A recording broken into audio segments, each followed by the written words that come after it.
think three of my biggest accomplishments in the music industry in the 30 years I've been working. One was being able to become part of Dr. Dre's, production team.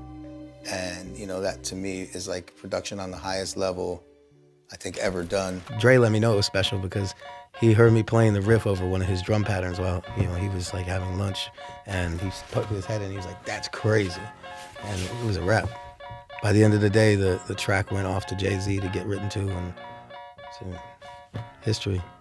Man, it was incredible. It was such a privilege to be in the studio through the making of that album. I mean, to be a kid and then like all of a sudden you're hanging out with Snoop Dogg and chilling and all these talented people are surrounding you, and just everything, like the learning and just absorbing it all, like how to make an album, not just a collection of a bunch of songs from a bunch of different producers and this and that.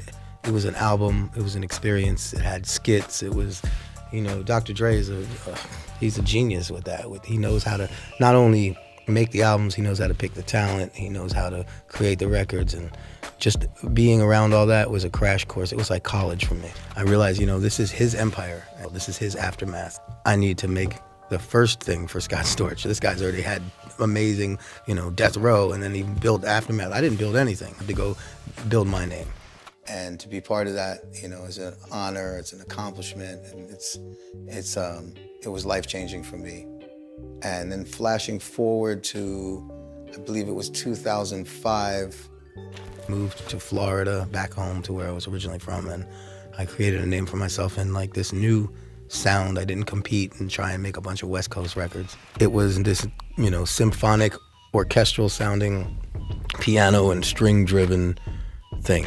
Then I moved to Florida, and, the music is kind of, what comes out of us is like what we're feeling or what we're going through. And, here I am, I'm now in Miami, pretty successful at this point already, just through my work that I did with Dre.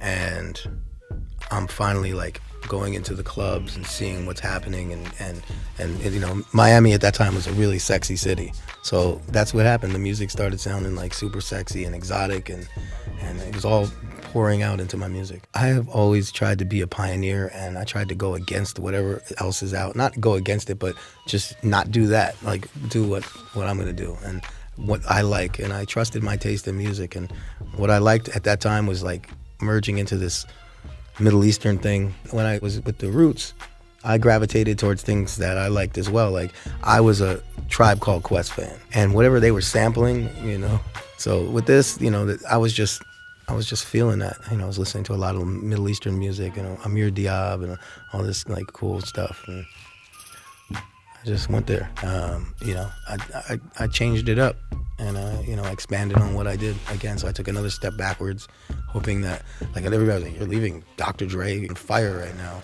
I accomplished so much. I did like 81 singles that year. I literally just did nothing but work. I worked day in, day out. I did the work of 10 men, and I was able to achieve so many hits that year. I had the #1 and the #2 song in the country at the same time, in two different genres, and then they flip-flop, and #1 became #2, and #2 became #1. That year, I had one of the longest running songs at #1 in history of music, which was Mario's Let Me Love You. One of my other biggest accomplishments was seeing a new artist become a superstar and delivering that artist his first single, and that was Chris Brown with Run It. And that was such a great accomplishment for me because, I had never done that before, and I felt like I was part of one of the greatest of all time music career starting. When Beyoncé and I got into the studio, we did 3 incredible songs that all became singles and were in the top 10. I think 2 of them were #1s, and it was an incredible run. The first person I worked with was Scott Storch, and when I first met Scott, we just clicked. He was just a very humble person, and I was already a fan of his production, but I was looking for people that I vibe with well in our personalities.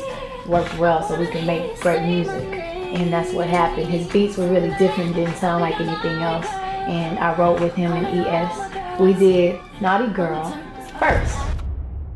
Huge star coming from Destiny's Child, but it was like on me. It was a little pressure because it was like, okay, she's doing her first album.